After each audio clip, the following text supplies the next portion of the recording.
Here we're going to multiply a monomial with a trinomial. In order to multiply monomials, we need to remember the product property of exponents, because when we are multiplying, the rule says that we need to add the exponents. So this is not to be confused with adding or subtracting, where the variable and exponents stay the same. When you are multiplying, we are basically just going to multiply the coefficients, the numbers in front of the variables, and we are going to add the exponents using that law of exponents. So recall that when multiplying terms with exponents, you add the exponents of like bases. This only applies when the bases are like. So if the variables are different, then you do not add different variables with exponents. So in our example, we are going to also use the distributive property. So we basically have negative 4x to the third power, and we are going to multiply that with x squared plus 3x minus 4. So using the distributive property means that every term gets multiplied with that first negative 4x to the third power. So negative 4, because there is no other coefficient, it's just the variable 1, we have negative 4. Now for same base, they're both x's, we can add the exponents, so we're going to have 5.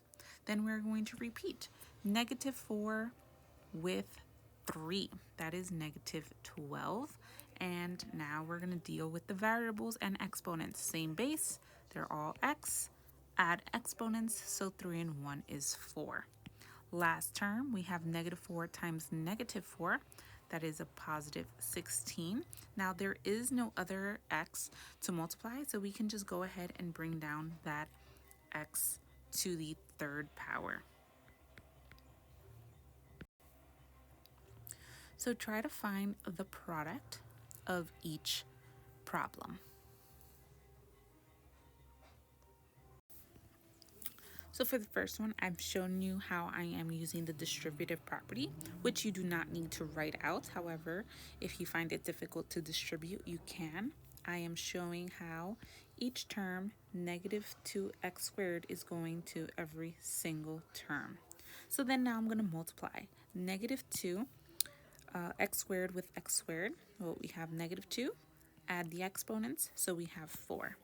Then negative 2 with positive 3 is negative 6. Add exponents, so we have 3.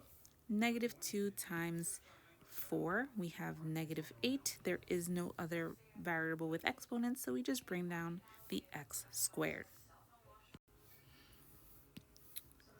If I am just distributing without having to show that step, I can just say negative 4 times 2 is negative 8. Add exponents, so we get 3. Negative 4 times negative 3 is positive 12. Add exponents, so we have 1 and 2. So new variable exponent is 2. Then we have negative 4 times positive 5, negative 20. This 5 does not have a variable, so we just bring down the x.